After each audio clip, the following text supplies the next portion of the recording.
کرام رب العالمین احکم الحاکمین کے لیے ہے۔ درود و سلام ہو سید المرسلین حبیب کبریا جناب محمد رسول اللہ صلی اللہ تعالی علیہ وآلہ وصحبہ وسلم کی ذات گرامی اقدس و مطہر ہے۔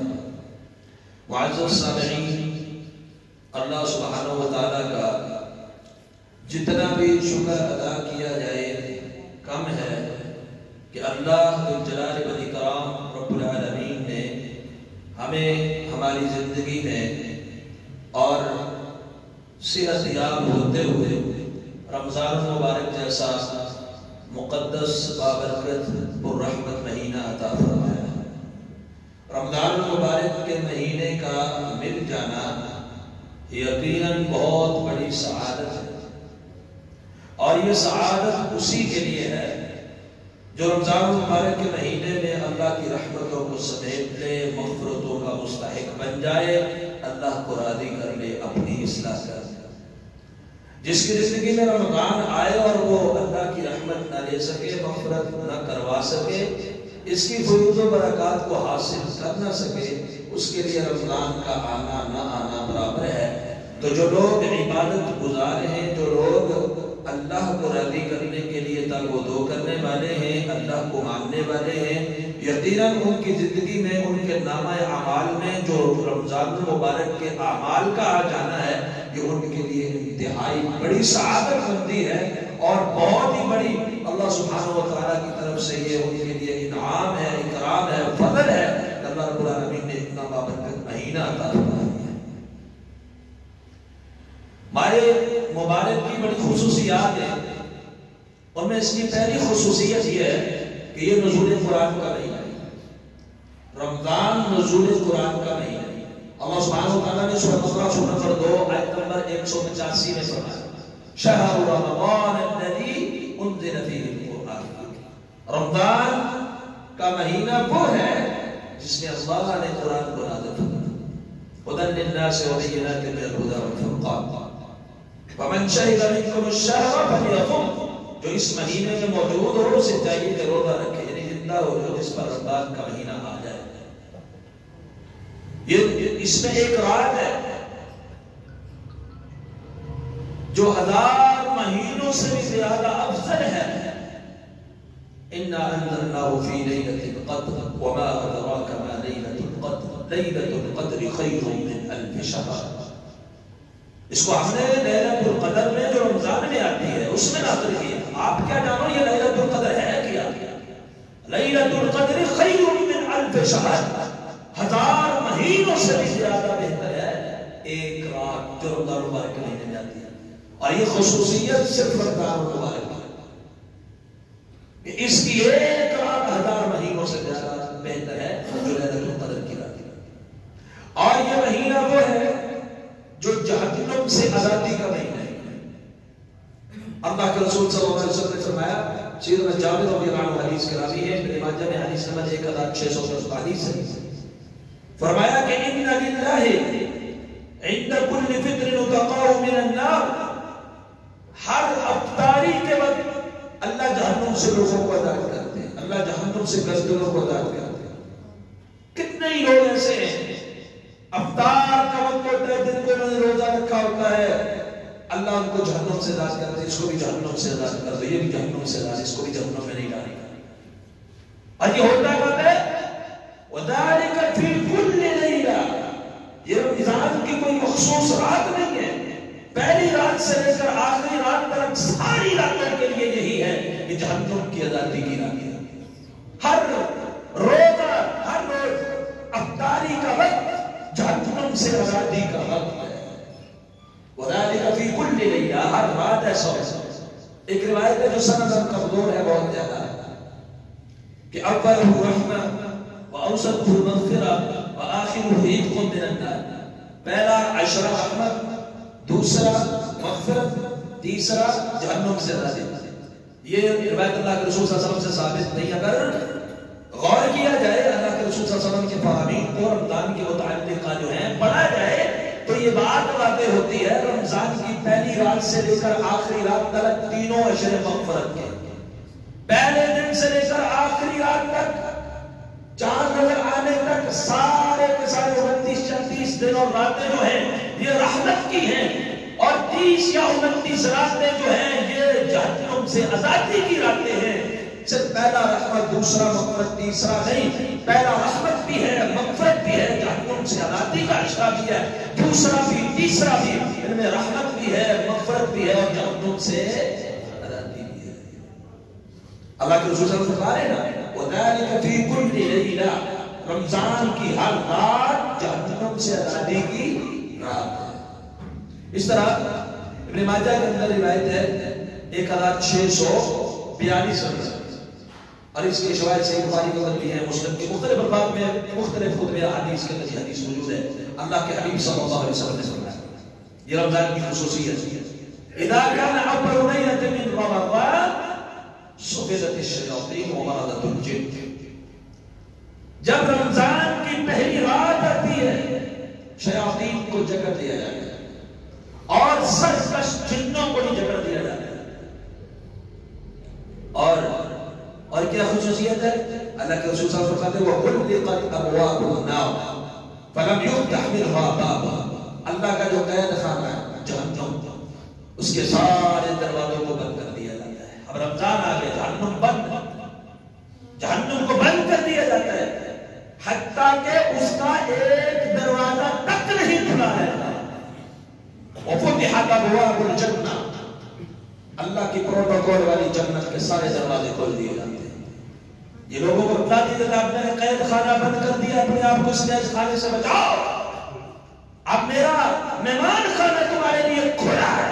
سارے کے سارے 8 دروازے جنت کے 8 دروازے اللہ کھول دیتے ہیں۔ فَلَمْ يُغْلَقْ مِنْهَا بَابٌ، ایک دروازہ بھی بند نہیں ہوتا، دروازے کھول دیے، جہنم کے دروازے بند کر دیے، اور پھر ایک ندا لگانے والا ندا لگاتا ہے یا باغی الخیر اقبل، اے خیر کے متلاشی آگے بڑھ، اے خیر کے متلاشی آگے بڑھ، نیکیاں کر، نیکیوں کا موسم بہار آیا ہے، تیری ایک نیکی کو کئی گنا اضافے کے ساتھ تمہیں اجر دیا جائے گا، تیری ایک عمل کو بڑا قیمتی گردانا جائے گا۔ اب آگے بڑھ، یا باغی الخیر اقبل ویا باغی الشر اقصر، اے برائیاں کرنے والے، برائی کے متلاشی، گناہوں میں دن اور رات گزارنے والے، اب تو حیا کر، رمضان کا مہینہ اللہ نے جہنم بھی بند کر دی، جنت بھی کھول دی، شیاطین کی جکڑ دی ہے، اب تو حیا کر، بعد آ جا، اکثر رک جا۔ یہ ندا اللہ کی طرف سے لگائی جاتی ہے رمضان المبارک کے مہینے میں، اور رمضان المبارک کا مہینہ وہ ہے جس میں نیکیاں بڑھا چڑھا کر ان کا جو ثواب دیا جاتا ہے۔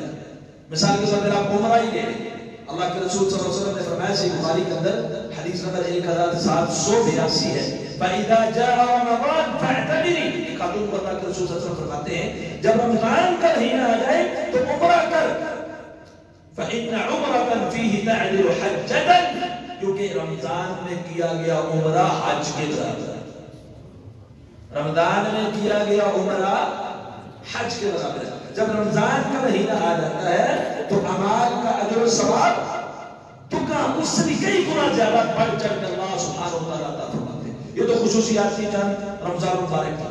تو رمضان المبارک کے جو اعمال ہیں ان میں سب سے پہلا عمل ہے روزہ۔ روزہ رمضان کا ایسا عمل ہے جو ہر مسلمان عاقل بالغ کے اوپر فرض ہے۔ اللہ سبحانہ و تعالیٰ نے سورہ بقرہ سورہ نمبر 2 آیت نمبر 183 میں فرمایا یا ایھا الذین آمنوا کتب علیکم الصیام، اے اہل ایمان تمہارے اوپر روزے فرض کر دیے گئے ہیں، کما کتب علی الذین من قبلکم، یہ مت سمجھنا کہ روزہ ہمارے اوپر ہی صرف فرض ہے جیسا کہ جسے پہلے لوگوں پر فرض کیے گئے، لیکن مقصد کیا ہے اس کا؟ لعلکم تتقون، تاکہ تم متقی بن جاؤ، پرہیزگار بن جاؤ۔ پرہیزگار بن جاؤ کیا مطلب؟ تتقون، متقی بن جاؤ کیا مطلب؟ اللہ کے احکامات کے پابند بن جاؤ، اللہ اور اس کے رسول کی منہیات سے اجتناب کرنے والے بن جاؤ، تمہاری ٹریننگ ہو جاؤ، تمہاری تربیت ہو جائے، تمہاری اصلاح ہو جائے، اس لیے تمہارے اوپر جو ہے وہ روزہ جو ہے فرض کیا۔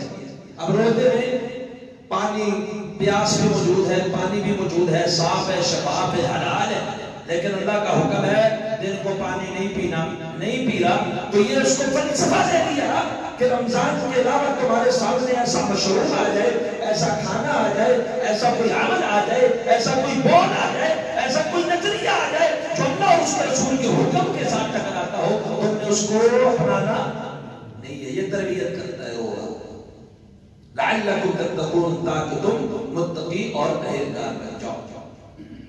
اللہ تعالیٰ فرماتا ہے ایام معدودات، یہ پہلے لوگوں کا روزہ بھی تھوڑا سخت تھا، یہ اللہ نے امت محمد صلی اللہ علیہ وسلم کے اوپر بڑا رحم فرمایا ہے۔ پہلے لوگوں کا 24 گھنٹے کا روزہ تھا، رات کو افطاری کی، اس کے بعد سونے سے پہلے تک کھا پی سکتے ہیں، سو گیا روزہ شروع۔ اگلی افطاری تک اس نے اب کچھ نہیں کھانا، یہ پہلی امتوں کا روزہ تھا۔ اللہ نے ہمارے لیے تو سحری دی، سحری مسلمانوں کے لیے، بلکہ فرمایا تمہارے اہل کتاب کے درمیان رمضان کا روزے کا جو فرق ہے وہ سحری ہے، اور ان فی السحور برکۃ، اس کو کھانا باعث برکت ہے۔ تو سحری کھانا یہ اس میں مزید برکت ہے، سحری کھایا کرو گا تو حضرت کا حکم ہے۔ اللہ اس کے اوپر رحم کرتے ہیں جو سحری کھاتے ہیں، اللہ کے فرشتے اس کے لیے رحمتوں کی دعا کرتے ہیں۔ ان اللہ وملائکتہ یصلون علی المتصحرین، جو سحری کھانے والے لوگ ہیں اللہ کے ان پہ رحمت ہے، اللہ کے فرشتے ان کے لیے رحمتوں کی دعائیں مانتے ہیں۔ تو یہ اللہ کی طرف سے ایک انعام ہے کہ آپ کو سحری بھی دی ہے، سحری کی فضیلتیں بھی دی ہے، سحری میں اجر بھی دیا ہے۔ پہلے لوگوں نے سحری بھی نہیں، تو فرمایا تم پر روزہ فرض کیا گیا ہے، ایام معدودات، چند دن ہے گنتی کے، فمن کان منکم مریضا، کوئی مشقت والی بات بھی نہیں ہے، تم میں سے جو شخص مریض ہو، او علی سفر، یا تم میں سے کوئی آدمی مسافر ہے، سفر کی حالت میں ہے، روزہ رکھنا دشوار ہے، فعدۃ من ایام اخر، چلو چھوڑ دو، سفر پورا کر لو، جتنے دن سفر میں روزہ آیا تھا، یا تم بیمار تھے، بیماری میں روزہ نہیں رکھ سکے، جتنے دن رمضان کے روزے تم سے رہ گئے، باقی کسی سال کے پورے دنوں میں اگلے رمضان تک باقی کسی دنوں میں گنتی پوری کر لینا، اتنے ہی روزے جتنے تم نے رمضان کے لیے رکھے اتنی گنتی پوری کر لینا۔ اب یہ مشقت نہیں ڈالی، بڑی آسانی تھی، سفر ہے، سفر عذاب کے ٹکڑوں میں سے ایک ٹکڑا ہے۔ فرمایا فمن کان منکم مریضا وعلی سفر، سفر میں ہے روزہ چھوڑ دے، بعد میں روزہ رکھ لے، کوئی مسئلے والی بات نہیں، ایک روزہ چھوڑا دو چھوڑے بعد میں رکھ لے۔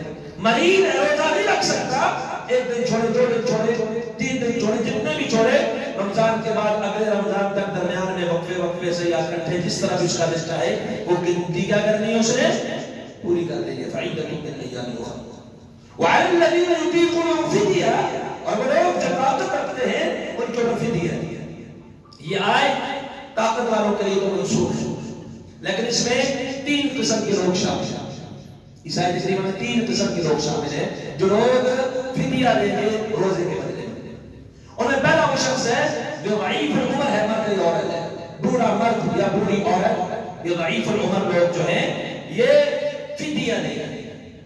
امام ابن المنذر نے کتاب الاجماع جس کے اوپر اجماعی مسائل لکھے ہیں، اس میں اجماع ذکر کیا ہے، پوری امت کا اجماع ہے، جو شخص بوڑھا ہے روزے رکھنے کی استطاعت نہیں رکھتا، ظاہر ہے اس کی اتنی عمر ہو گئی کہ روزہ نہیں رکھ سکتا، آئندہ رکھنے کا تو سوال ہی پیدا نہیں ہوتا کہ رمضان کے بعد وہ گنتی پوری کرے، تو اس پر اجماع ہے ایسا مرد یا عورت وہ کیا کرے، وہ بعد میں اپنے جتنے روزے چھوڑے ہیں اتنے وہ فدیہ دے دے، وہ روزے کی قضائی نہیں، وہ فدیہ دے۔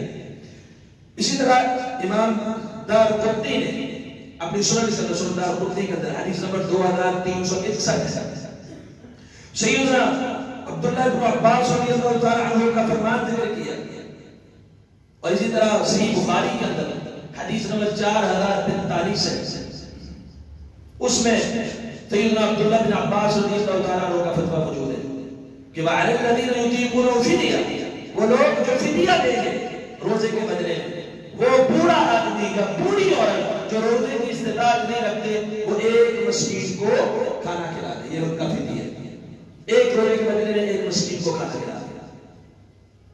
سیدنا انس بن مالک رضی اللہ تعالی عنہ صحیح دارقطنی کے اندر حدیث نمبر 2365 ہے، ایک سال کے روزے رہے، بوڑھے ہو گئے تھے، روزے رکھ نہیں سکتے تھے، انہوں نے ایسا کیا فدیہ دیا، لیکن فدیہ کیسے دیا، ایک روزے کے بدلے میں خدائی نہیں فدیہ ایسے دیا کہ انہوں نے ایک ٹب کے اندر یا ایک پتیلے بڑے کے اندر سریح تیار کیا، 2365 دارقطنی کی حدیث ہے، سریج کو تیار کیا، یعنی شوربے کے اندر گوشت کے شوربے کے اندر روٹیاں ڈال کر ایک بنا دیا، سریج بنا دیا، اور 30 لوگوں کو بلایا، 30 لوگ جاتے تھے نا، 30 لوگوں کو بلا کر مسکینوں کو وہ کھلا دیا، کھانا کھلا دیا، تو یہ فدیہ ان کی طرف سے ادا ہوگا۔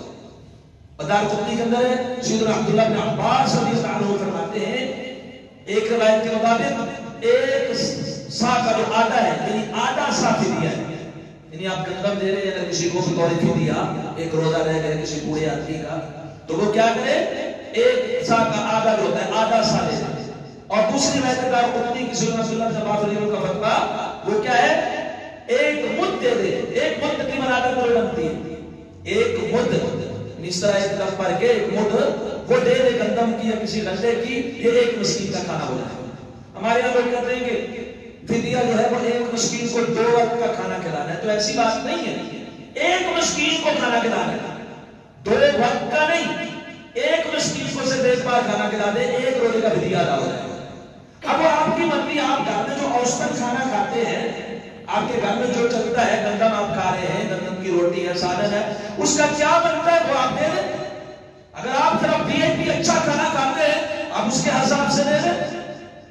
پھر یہ تو طعام مسکین، ایک مسکین کا کھانا ہے، وہ کیا سیدنا انس رضی اللہ عنہ نے سرید بنایا، سرید اس دور کا سب سے بہترین کھانا تھا، اور 30 لوگوں کو کھلا دیا، ان کی طرف سے 30 روزوں کا فدیہ ادا ہوا۔ تو ایک روزے کے بدلے بوڑھا آدمی ایک مسکین کا کھانا کھلائے گا۔ اگر کوئی گندم دینا چاہتا ہے تو ایک مد گندم، یعنی آدھا کلو گندم اس کے لیے کافی ہوگی۔ یا پیسے دینا چاہتا ہے تو ایک آدمی روٹی کتنی کھاتا ہے، اس روٹی کا حساب لگا کے جو اپنے گھر میں وہ کھا رہا ہے اس کا حساب لگا کے سالن کا، روٹی کا، وہ کسی کو پیسے دے دے، ایک روٹی کے بدلے میں ایک مسکین کا ایک وقت کا کھانا۔ تو اس آیت میں جو لوگ فدیہ دیں گے وہ لوگ شامل ہیں جو بوڑھے ہیں اور روزے کی استطاعت نہیں، روزہ نہیں رکھ سکتے۔ دوسرے وہ لوگ شامل ہیں جو حاملہ عورت ہے، خاتون ہے، حمل سے ہے، پیٹ سے ہے، وہ روزہ نہ رکھے، وہ فدیہ دے، اس پر قضائی نہیں ہے۔ اور ایسے ہی وہ خاتون جو اپنے بچے کو دودھ پلاتی ہے، خدشہ ہے اگر وہ روزہ رکھے گی تو اس کی طبیعت کے لیے بھی نقصان ہے، بچے کے لیے بھی نقصان ہے، تو وہ بھی فدیہ دے دے، وہ بھی روزے کی قضائی نہیں دے گی۔ قضائی دینے میں حاملہ اور مرضعہ کے لیے مشقت ہے، کتنے ہی سالوں کی قضائیاں مل جائیں گی۔ اب ایک سال میں وہ حاملہ تھی رمضان میں، اگلے سال میں وہ دودھ پلا رہی ہے۔ کچھ خواتین ہیں ان کے کئی لگاتار 3 4 سالوں میں رہ جائیں گے، تو ان کے لیے شریعت نے بڑی آسانی دی ہے۔ سنن نسائی کے اندر حدیث ہے، اللہ کے رسول صلی اللہ علیہ وسلم نے فرمایا، حدیث نمبر 2315 سنن نسائی، ان اللہ وضع للمسافر الصوم وشطر الصلاة وعن الحبل والمرضع، اللہ سبحانہ وتعالیٰ نے مسافر سے اور مریض سے روزے کو رخصت دی ہے، نہ رکھے، اور نماز آدھی ہے مسافر کے لیے، اور جو حاملہ خاتون ہے یا دودھ پلانے والی خاتون ہے اس کو بھی اللہ نے رخصت دی ہے کہ روزہ چھوڑ سکتی ہے رمضان کے لیے۔ اب اگر ایک عورت ماہوارہ بیماری سے غائب ہے تو اس کے لیے شریعت کا یہ حکم ہے وہ بعد میں قضائی دے، جو بھی اس کے ایام جتنے بھی دن بنتے ہیں ان دنوں کی وہ قضائی دے گی، بعد میں روزہ رکھے گی۔ لیکن ایک عورت حاملہ ہے یا دودھ پلانے والی خاتون ہے تو وہ روزے کی قضائی نہیں دے گی، اس میں اس کے لیے مشقت ہے، بلکہ وہ کیا کرے گی، وہ فدیہ دے گی۔ فدیہ کیا ہے، ایک روزے کے بدلے میں ایک مسکین کا کھلانا۔ تو یہ فدیہ کیوں دے گی؟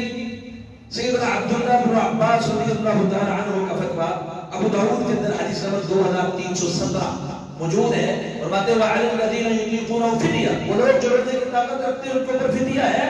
اثبتت للحبل والمرضع، یہ ثابت ہے دودھ پلانے والی اور حاملہ خاتون کے لیے، ان کے لیے یہ حکم اب بھی باقی ہے، اسے فدیہ نہیں ہے۔ دوسرا دارقطنی کے اندر صحیح سند کے ساتھ حدیث ہے، حدیث نمبر 2363، سیدنا عبداللہ بن عمر رضی اللہ عنہ کے پاس ایک خاتون آئی جو حمل سے تھی، اور انہوں نے کہا کہ عبداللہ میرا روزہ ہے، روزے کے بارے میں کیا کروں؟ تو انہوں نے فرمایا کہ افطری وَأَطْعِمِي عَنْ كُلِّ يَوْمٍ مِسْكِينًا، تو روزہ چھوڑ دے اور ایک روزے کے بدلے میں ایک مسکین کو کھانا کھلا دیا۔ تو یہ شریعت کی آسانی ہے حاملہ خاتون کے لیے، مرضعہ خاتون کے لیے۔ تو گویا اس آیت میں وَعَلَى الَّذِينَ يُطِيقُونَهُ فِدْيَةٌ، سورہ بقرہ آیت نمبر 184 ہے. فرمایا جو لوگ طاقت رکھتے ہیں وہ فدیہ دیں. عام لوگوں کے لیے یہ منسوخ ہے لیکن بوڑھا آدمی فدیہ دے گا، یہ اس کے لیے ثابت ہے. حاملہ فدیہ دے گی اور مرضعہ دودھ پلانے والی، یہ 3 لوگ فدیہ دیں گے، یہ قضائی نہیں دیں گے. باقی مسافر ہے، مریض ہے، حائضہ عورت ہے، یہ تینوں بعد میں کیا کریں گے؟ قضائی دیں گے. جتنے روزے چھوڑیں گے اتنے روزے یہ رکھیں گے، ان کے لیے فدیہ نہیں ہے. اور فدیہ کتنا ہے؟ ایک مسکین کا ایک وقت کا کھانا جو اوسطاً آپ اپنے گھر کے اندر کھا رہے ہیں یا اس کی جتنی قیمت لگتی ہے وہ آپ دے دیں. عبداللہ بن عباس نے آدھا کلو گندم بھی کہا، آدھا صاع بھی کہا، تو بہرحال اب یہ روزہ اس آیت کے لیے میں آپ کے سامنے رکھا تو فرمایا فمن شہد منکم الشہر فلیصم، جو اس مہینے کے اندر موجود ہے، جو مسافر بھی نہیں ہے، حاملہ بھی نہیں ہے، مرضعہ بھی نہیں ہے، مریض بھی نہیں ہے، وہ کیا کرے گا؟ فلیصم، ہو سے چاہیے کہ روزہ رکھے. یہ روزہ اس کے لیے فرض ہے اور یہ اتنا اہم فرض ہے. صحیح بخاری صحیح مسلم کتاب الایمان میں اللہ کے رسول صلی اللہ علیہ وسلم نے جو 5 ارکان اسلام کے بیان فرمائے، ارکان خمسہ، ان میں ایک رکن کون سا ہے؟ رمضان کے روزے. یہ رکن ہے اسلام کا، یعنی روزہ معمولی عبادت نہیں ہے، روزہ معمولی حکم نہیں ہے، معمولی فرض نہیں ہے. روزہ اسلام کے ارکان خمسہ میں سے ایک رکن ہے. تو گویا جو لوگ ہمارے پنجاب میں تو بہت زیادہ ایسے لوگ ہیں جو روزہ رکھتے ہی نہیں، جان بوجھ کر نہ مسافر ہے، نہ مریض ہے، نہ بہت زیادہ بوڑھے، نہ کچھ ہے، روزہ نہیں رکھتے، روزے کی اہمیت کو سمجھتے ہی نہیں. تو روزہ فرض ہے اور ایسا فرض ہے جو اسلام کے ارکان میں شامل ہے، اسلام کا بنیادی رکن. اور جب یہ روزہ رکھا جائے گا تو اس روزے کا اجر و ثواب کتنا ہے؟ صحیح بخاری کے اندر حدیث نمبر 1904 ہے، صحیح مسلم کے اندر 1151 ہے. اللہ کے رسول سیدنا ابو ہریرہ رضی اللہ عنہ روایت کرتے ہیں، اللہ کے رسول صلی اللہ علیہ وسلم نے فرمایا کل عمل ابن آدم یضاعف، اولاد آدم کے اعمال کا اجر اللہ بڑھا چڑھا کر دیتے ہیں. ایسا نہیں ہوتا آپ ایک نیکی کریں اللہ ایک اجر دے، آپ 2 نیکیاں کریں اللہ 2 اجر دے. اللہ بڑھا چڑھا کے دیتے. آپ نے ایک نیکی کی اللہ 10 گنا زیادہ اجر دے دیتے. جتنی مزدوری کی اتنی اجرت نہیں، اجرت بڑھا چڑھا کے ہے. کتنی بڑھا چڑھا کے؟ فرمایا والعشرة بعشر والحسنة بعشر امثالها، نیکی اپنے جیسے 10 نیکیوں جتنا اجر اللہ دے دیتے ہیں، یعنی 10 گنا زیادہ اللہ سبحانہ و تعالیٰ اجر و ثواب عطا فرماتے ہیں. اور 10 گنا کم از کم ہے. آپ نے ایک نیکی کی، اگر اس کا آپ کو ثواب اللہ نے دینا ہے تو کم از کم اللہ ان جیسی 10 نیکیوں کا اللہ ثواب دے. آپ نے مثال کے طور پہ ایک نماز پڑھی، ایک روپیہ آپ نے صدقہ کیا، اللہ 10 روپے کا ثواب دے. آپ نے 1000 روپیہ اللہ کی راہ میں خرچ کیا، اللہ 10,000 کا ثواب دے. 10 گنا زیادہ. الى 700 ضعف، 10 گنا کم از کم ہے. 10 گنا سے لے کر 700 گنا تک اللہ کے رسول عطا فرما دیتے ہیں. کسی کو 10، کسی کو 20، 30، کسی کو 100، 150، 200، 300، 400، 500، 600، 700 تک اجر و ثواب دیتے ہیں. یعنی کسی نے 1 روپیہ دیا اللہ 700 روپے کا ثواب دیتے ہیں. کسی نے 1000 روپیہ دیا اللہ 70,000 کا اجر و ثواب دیتے ہیں. یعنی 700 گنا اللہ اجر و ثواب بڑھا چڑھا کر دیتے ہیں. الا الصوم، روزہ اس گنتی کے اندر، اس تعین کے اندر شامل ہے نہیں. اللہ کے رسول صلی اللہ علیہ وسلم نے فرمایا الا الصوم، سوائے روزے کے 10 سے لے کر 700 گنا تک اجر و ثواب. لیکن سوائے روزے کے، روزے کی مقدار فرشتے نے نہیں لکھنی. عام عمل کیا فرشتے نے مقدار لکھنی ہے، اس کو 10 گنا، اس کو 20، اس کو 30 گنا، اس کو 100 گنا، اس کو 200 گنا، اس کو 700 گنا. لیکن جب روزے کی باری آئے گی تو اللہ نے فرمایا الا الصوم فانه لي وانا اجزي به، روزے کے لیے صرف روزہ نہیں، کیونکہ روزہ میرے لیے رکھا گیا، اس کا جزا کتنی بنتی ہے وہ خود عطا کرے. اس کی مقدار کا تعین نہیں کرنا 700 گنا تک، اس کی مقدار کتنی ہے رحمان خود ہی عطا کرے. اور دیر ہے اللہ کا عطیہ کتنا ہوگا. ہم لوگوں کے لیے 700 گنا تک ہے، روزے کے لیے کتنا ہوگا؟ اللہ کے رسول صلی اللہ علیہ وسلم فرماتے ہیں، اللہ تعالیٰ فرماتے ہیں يَدْعُ طَعَامَهُ وَشَرَابَهُ وَشَهْوَتَهُ من اجلی کہ بندہ اپنا کھانا پینا میری وجہ سے چھوڑتا ہے، اپنی خواہشات کو میری وجہ سے چھوڑتا ہے. جب اپنی خواہشات اور اپنا کھانا پینا میرے لیے چھوڑتا ہے، ثواب کتنا ہوگا یہ میں نے خود دے. اللہ یہ جو ثواب اس کا عطا فرمائے. لیکن روزہ ہوتا، اگر روزہ نہیں ہوگا پھر اس کا کیا اجر و ثواب ہے؟ اگر روزہ، پھر اس روزے کی وضاحت بھی اس حدیث کے اندر موجود ہے کہ یہ روزہ کیسا ہونا چاہیے. ایسا روزہ نہیں ہمارے یہاں ایسا ہوتا ہے بازار کے اندر، مارکیٹ کے اندر، گھر کے اندر تھوڑا سا وقت گزر جائے تو جی اس کا بلڈ پریشر ہائی ہو جاتا ہے کیونکہ اس نے روزہ رکھا ہوا ہے. روزے کے ساتھ بلڈ پریشر کیوں ہائی ہوتا ہے؟ کیا روزہ احسان کیا ہوا ہے اللہ پہ؟ معاذ اللہ. روزہ رکھ کے گھر والوں کو پریشان کیا ہوا ہے، گالم گلوچ ہے، لڑائی ہے، جھگڑا ہے، عدم برداشت ہے معمولی باتوں سے. کیوں روزہ ہے؟ روزہ لگا ہوا ہے. روزہ ایسا نہیں لگا کرتا. روزے لگنے کی کیفیت بھی اللہ کے رسول نے بیان فرمائی صلی اللہ علیہ وسلم. آپ صلی اللہ علیہ وسلم فرماتے ہیں فَإِنْ صَامَ أَوْ وَحَدَ أَوْ قَاتَلَ فَلْيَقُلْ إِنِّي صَائِمٌ. کوئی آپ کو گالی دیتا ہے، فَإِنْ صَامَ أَوْ وَحَدَ، برا بھلا کہتا ہے، تنقید کرتا ہے، آپ کی برائی کرتا ہے، أَوْ قَاتَلَ، یا آپ کے ساتھ لڑائی کرتا ہے، جھگڑا کرتا ہے، دست و گریبان ہوتا ہے، تو آپ نے اگر روزہ رکھا ہوا ہے تو اس کا یہ مطلب نہیں کہ مجھے روزہ لگا ہوا ہے، آپ نے ایک گالی دی میں 10 ہوگا تو بلڈ پریشر ہائی ہو جاتا ہے، آپ نے ایک مارا تو میں 10 ماروں گا کیونکہ روزہ لگا ہوا ہے. نہیں، آپ نے فرمایا تم نے تو کرنا ہی کرنا، نہیں کرنا. اگر کوئی اور کرتا ہے فَلْيَقُلْ إِنِّي امْرُؤٌ صَائِمٌ، کیا جناب نے تو روزہ رکھا ہوا.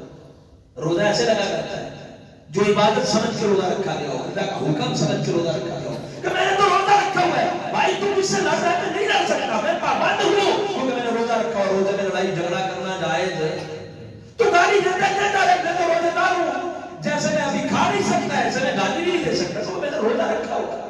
تو روزہ صرف پیٹ اور منہ کو بند کرنے کا نام نہیں ہے. اگر ایسا روزہ رکھا، صحیح بخاری میں حدیث نمبر 1903 ہے، اللہ کے رسول صلی اللہ علیہ وسلم نے فرمایا من لم يدع قول الزور والعمل به فليس لله حاجة ان يدع طعامه وشرابه. جو شخص قول زور اور عمل زور نہیں چھوڑتا، یعنی برائی کو نہیں چھوڑتا، بری باتوں کو نہیں چھوڑتا، اللہ کو کوئی ضرورت نہیں کہ وہ کھانا پینا بھی چھوڑے.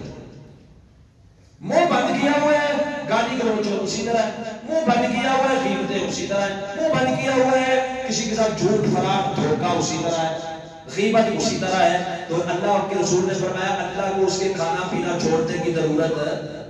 اس سے تو روزہ توڑ دیا، اس کا کون سا روزہ ہے کہ اللہ کے احکامات کا پابند ہی نہیں. گالی دے رہا ہے، لڑائی کر رہا ہے، غیبتیں کر رہا ہے، جھوٹ بول رہا ہے یا ایسا کوئی فحش عمل کر رہا ہے، تو ایسے شخص کا روزہ اللہ کی بارگاہ میں قبول. اور ابن ماجہ کے اندر ایک اور حدیث ہے، حدیث نمبر 1690، اللہ کے رسول صلی اللہ علیہ وسلم نے فرمایا رب الصائم لیس من صیامہ الا الجوع. اللہ نے ان سے محفوظ فرمایا.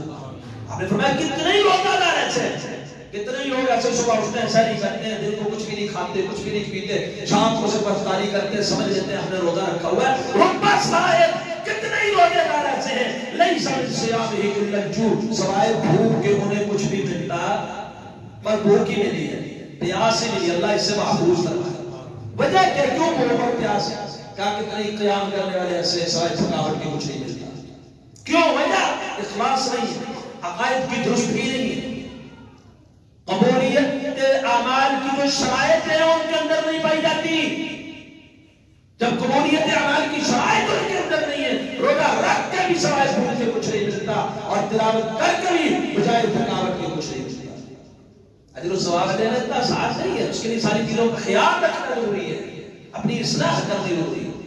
تو اللہ کے رسول صلی اللہ علیہ وسلم نے فرمایا کہ جب کسی کا روزہ ہو فلا یرفث، سے بخاری 1904 فلا یرفث، وہ بےہودہ بات نہ کرے، بےہودہ فعل نہ کرے، ولا یصحب، بےہودہ گالی گلوچ لڑائی جھگڑا تو دور کی بات، شور شرابہ تک نہ کرے. بلڈ پریشر ہائی کر لیتے ہیں نا، اگر صحیح بات نہیں اس میں بھی شور شرابہ نہ کرے، غصہ نہ کرے لوگوں کو. شور شرابہ کرنے کی اجازت نہیں ہے. اگر کوئی اور کرتا ہے تو آپ نے اس کا کیا لینا ہے؟ انہیں قرآن سائنس. جب ایسا روزہ بن جائے گا اللہ کے رسول صلی اللہ علیہ وسلم فرماتے ہیں والذی نفسی بیدہ لحلوف فم الصالح اطیب عند اللہ من ریح المسک یہ معدہ خالی رہنے کی وجہ سے، پیٹ خالی رہنے کی وجہ سے جو منہ کی ہواڑ ہوتی ہے اللہ کو کستوری سے بھی زیادہ پکیزہ لگتی ہے۔ روزے دار کے منہ کی جو بو ہے سمیل ہے، اطیب عند اللہ من ریح المسک، اللہ کو کستوری سے بھی زیادہ اطیب لگتی ہے، پکیزہ لگتی ہے۔ کیوں؟ یہ روزہ اللہ کے لیے رکھا گیا۔ اور آپ اندازہ لگائیں جس کا روزے کی وجہ سے معدہ خالی ہونے کی وجہ سے منہ کی ہواڑ بدبو اللہ کو کستوری سے بھی زیادہ پسند ہو، سجدے میں گرے ہوئے آنسوؤں کا کیا مقام ہوگا؟ سجدے میں پڑی جبین کے اس نشان کا کیا مقام ہوگا؟ تلاوت کے لیے تھکاوٹ کا کیا مقام ہوگا؟ آپ قرآن پڑھ رہے آپ کی زبان کے لعاب کا کیا مقام ہوگا، کیا مرتبہ ہوگا؟ یہ اللہ نے تکریم دی ہے، اتنی معمولی چیز جو معدہ خالی رہنے کی وہ کستوریوں سے زیادہ ہے۔ باقی جو عبادتیں ہیں، جو ریاضتیں ہیں، جو آنسو ہیں، جو مغفرتیں ہیں، کوئی دعائیں ہیں، جو ہاتھ کا اٹھانا ہے، جو قیام میں، رکوع میں، سجدے میں، یہ ادائیں اللہ کو کتنی زیادہ محبوب ہو۔ تو اللہ کے رسول صلی اللہ علیہ وسلم نے فرمایا کہ روزہ ڈھال ہے، الصیام جنہ، روزہ ڈھال ہے، روزہ برائی سے بھی بچاتا ہے، عذاب سے بھی بچاتا ہے۔ روزہ دار کبھی بھی برائی کا ارتکاب کرتا، جب وہ برائی کا ارتکاب نہیں کرے گا تو روزے دار کے لیے جب جہنم کا عذاب یا قبر کا عذاب آئے گا تو روزہ کیا بن جائے گا؟ الصیام جنہ، روزہ ڈھال کا کام دے گا۔